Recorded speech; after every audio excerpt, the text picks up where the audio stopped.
SSC CHSL 2024 का vacancy chart आ गया है।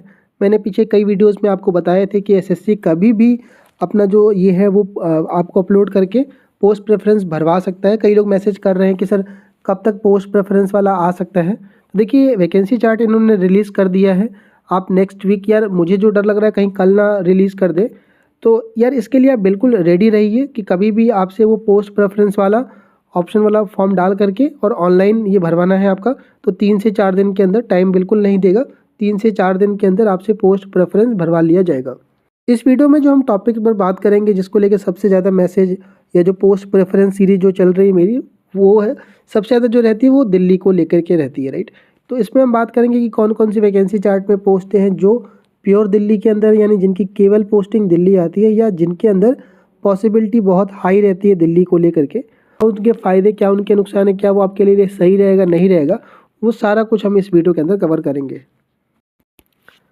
देखिए वैकेंसी चार्ट अगर अभी तक आपको नहीं मिला हुआ होगा तो आप एसएससी की साइट से कर सकते हो।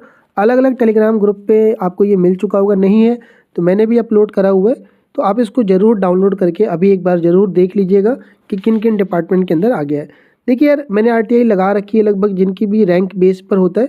अभी जैसे सीजीसीए का आज आया हुआ था, लेकिन सीजीसीए उन लोगों ने जो आरटीआई दिया है मॉर्निंग में ही दिया था इसका, तो इन्होंने टोटल वैकेंसी जो एसएससी की वैकेंसी चार्ट में दिख रही है वही दे दिया है। मैंने फिर से इसको रीफाइल करा हुआ है। जो लोग स्टेट वाइज वैकेंसी का गोल्डन बुक मांग रहे हो, यार देखो मैंने आपको पहले ही बताया था कि जब ये क्लोज आता है तो इतना कम टाइम बचता है, ऊपर से बहुत सारे मैसेज आ जाते हैं, राइट। मैं ट्राई कर रहा हूँ सभी चीज़ों के लिए कि जो भी बेस्ट हो पाएगा वो आप तक प्रोवाइड करा दूँ।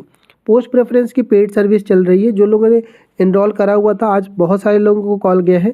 जिन लोगों को कॉल नहीं जा पाया है, कल परसों तक, सैटरडे संडे तक में आपके जो भी रिक्वायरमेंट है उसके आधार पे जो कुछ भी बेस्ट हो पाएगा, जो भी वैकेंसी चार्ट आई है, मैं जो पिछले 4-5 सालों से कर रहा हूँ, देख रहा हूँ, लोकेशन के हिसाब से आपको सजेस्ट कर दिया जाएगा। अगर आपको एनरोल करना होगा, मेरी रिक्वेस्ट होगी आपसे कि आप ये वेट ना करिएगा कि कभी भी जब ऑप्शन फॉर्म आ जाएगा तब, क्योंकि उसके बाद बहुत टाइम कम रहता है और आपको भी थोड़ा सा एनालिसिस करने का टाइम चाहिए होगा।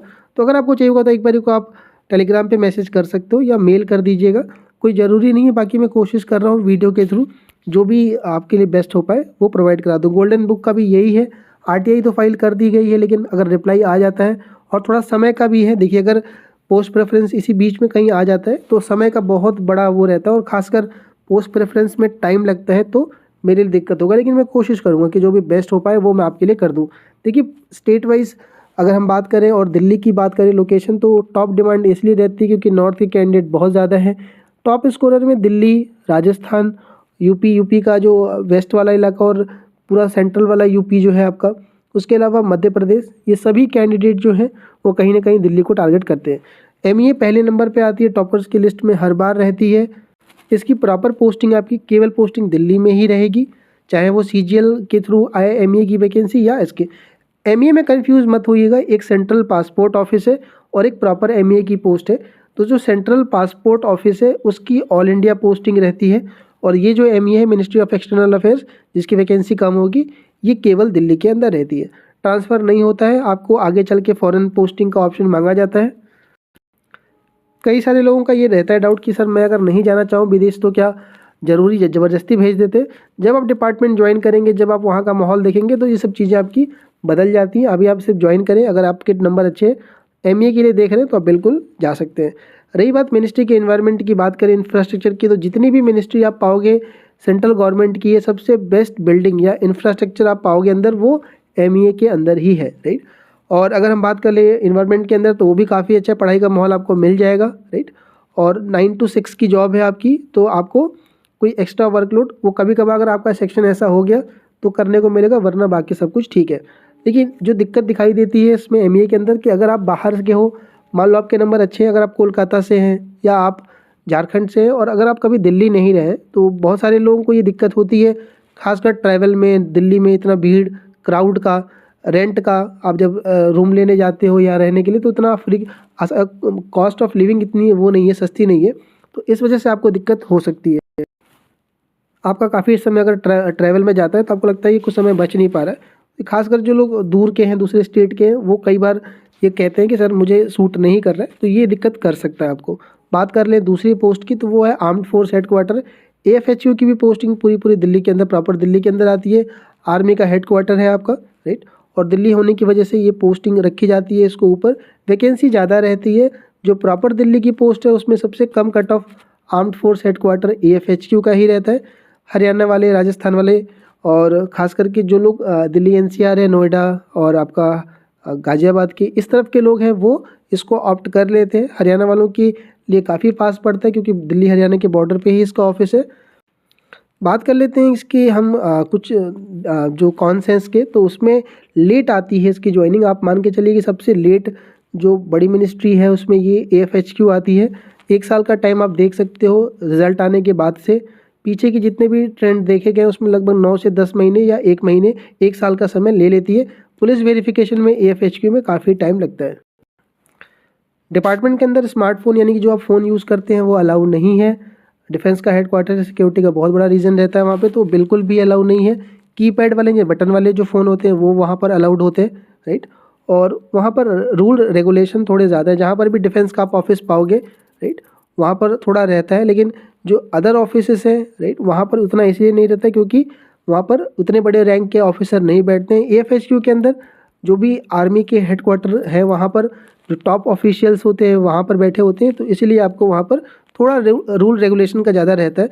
उससे ये थोड़ा रहता है कि अगर आप गवर्नमेंट जॉब में आते हो तो एक फ्रीडम चाहते हो, आपको लगता है कि एक आज़ादी, एक सरकारी नौकरी वाली फीलिंग रहती है। तो थोड़ी चीज़ें सुनने की आदत, राइट, छोटी छोटी बातों पे ये कैंडिडेट के अंदर नहीं रहती है। और ख़ासकर जो इन पोस्टों पर ज्वाइन करते हैं यानी जो CHSL पे रहते हैं वो बहुत कम एज के रहते हैं, थोड़ी मेच्योरिटी की कमी रहती है। तो इन सब की वजह से थोड़ा आपको दिक्कत पैदा हो सकती है, राइट। बात करते हैं तीसरी पोस्ट की, वो है इलेक्शन कमीशन की।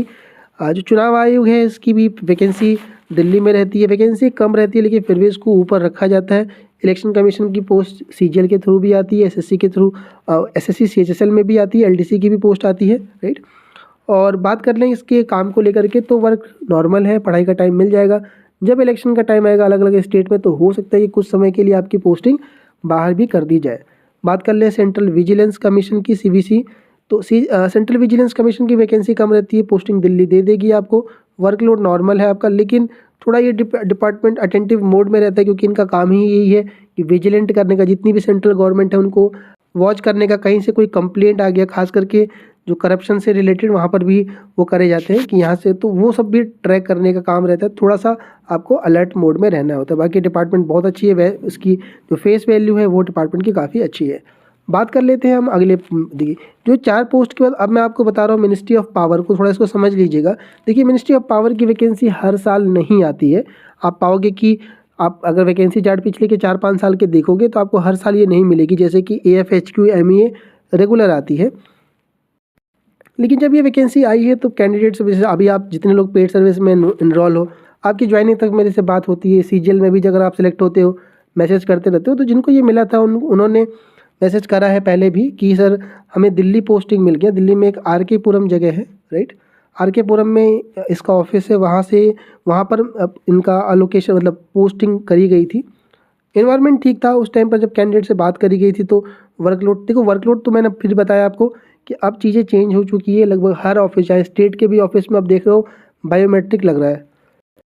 तो ठीक है, आप पढ़ाई के लिए समय मिल पाएगा। 9 to 6 क्लरिकल पोस्ट है, 5 दिन का काम रहता है। ट्रांसफ़र नहीं है तो आप एक जगह पर टिक जाते हो, तो आपके पास समय रहता है पढ़ाई करके आगे के एग्ज़ाम क्लियर कर पाओ। कंट्रोलर जनरल ऑफ अकाउंट से इसका काम है कि आपको अलग अलग मिनिस्ट्री के अंदर LDC प्रोवाइड करने का काम होता है। इसमें 80% तक चांस रहते हैं, मैक्सिमम चांसेस रहते हैं दिल्ली मिलने के। पहले मैं बता दूं CGA का काम क्या रहता है। CGA लगभग 35 से 40 मिनिस्ट्री हैंडल करती है, जिसमें इनकम टैक्स भी आता है, CBIC भी आता है, ministry of road and safety आती है। कई सारे ऐसे 35-36 डिपार्टमेंट हैं, मिनिस्ट्री हैं, जिनको वो LDC प्रोवाइड कराता है, जिनको वो अकाउंटेंट प्रोवाइड कराता है। अकाउंटेंट की भी वैकेंसी आती है अब CGL के थ्रू, राइट। तो जो CGA है ये आपको मिनिस्ट्री का एलोकेशन करता है। इसमें जितनी मिनिस्ट्री एलोकेट करी जाती है उसमें ज़्यादातर मिनिस्ट्री वो होती हैं जिनमें वर्कलोड दिल्ली वाली ज़्यादा रहती है, यानी जिनके एलोकेशन के चांस दिल्ली के रहते हैं, राइट। तो सबसे बड़ा इसमें दिक्कत ये रहता है कि आपको कौन सी मिनिस्ट्री मिलेगी। आपको इनकम टैक्स मिलेगा, CBIC मिलेगा, मिनिस्ट्री ऑफ पावर मिलेगा, ये CGA डिसाइड करता है। तो ये रहता है रैंडम का। अब सपोज करो अगर आपको इनकम टैक्स मिल गया CGA के अंदर, तो अब वो डिसाइड करती है कि कौन से स्टेट में आपको रखना है। आपसे वो प्रेफरेंस इनकम टैक्स मांग सकती है, नहीं मांग सकती है, या मिनिस्ट्री ऑफ पावर में हो गया, मिनिस्ट्री ऑफ जस्टिस में हो गया, ministry of road and safety के अंदर हो, किसी अदर मिनिस्ट्री के अंदर हो गया, तो वो डिसाइड करता है कहाँ रखना है कि नहीं रखना आपको, राइट।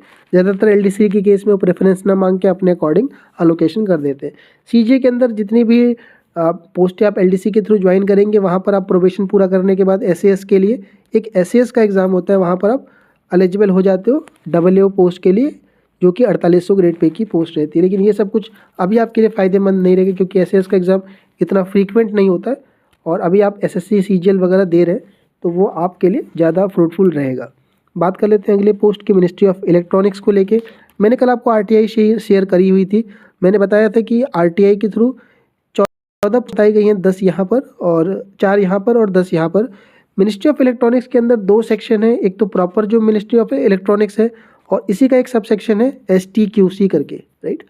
जो वैकेंसी चार्ट आई हुई है उसमें बता दूं मैं आपको कि दोनों कंबाइंड करके दिया गया। एक बार आप देख लीजिएगा, मिनिस्ट्री ऑफ इलेक्ट्रॉनिक्स के अंदर मिनिस्ट्री ऑफ इलेक्ट्रॉनिक्स की 2 वैकेंसी चार्ट मिलेगी आपको, एक NIC और एक प्रॉपर मिनिस्ट्री ऑफ इलेक्ट्रॉनिक्स। तो जो दूसरी मिनिस्ट्री ऑफ इलेक्ट्रॉनिक्स है जिसमें 14 सीटें हैं, वो ये इसकी बात कर रहा है। जो नेशनल इंफॉर्मेटिक्स सेंटर यानी कि NIC की बात हो रही है, वो अलग है। NIC के ऑल इंडिया ऑफिस है।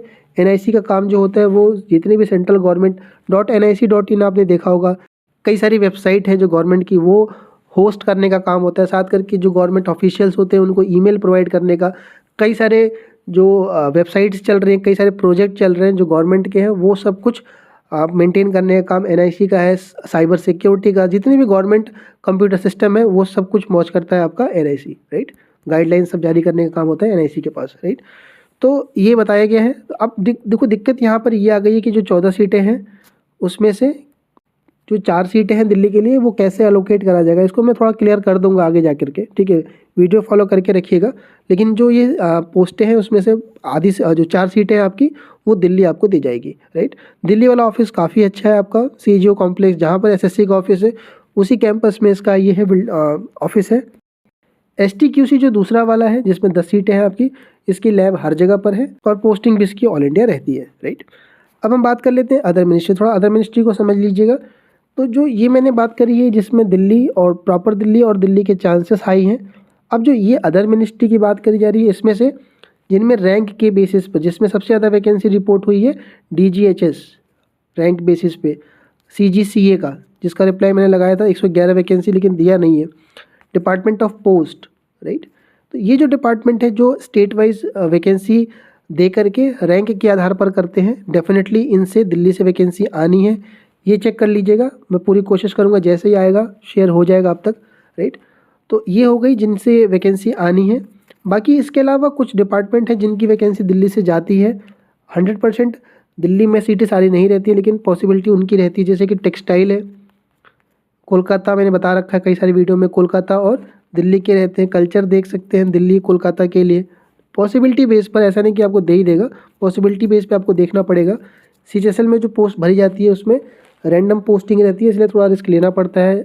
उसके अलावा अगर हम बात कर लें मिनिस्ट्री ऑफ वाटर के अंदर, आप हरियाणा के लिए देख सकते हो, लेकिन हरियाणा के साथ साथ पुणे भी देखना पड़ेगा आपको, राइट। जैसे कि आप देख रहे हो कि ministry of housing and urban affairs के अंदर चंडीगढ़ के लिए आपके पास ऑप्शन रहेंगे, दिल्ली के पास में है।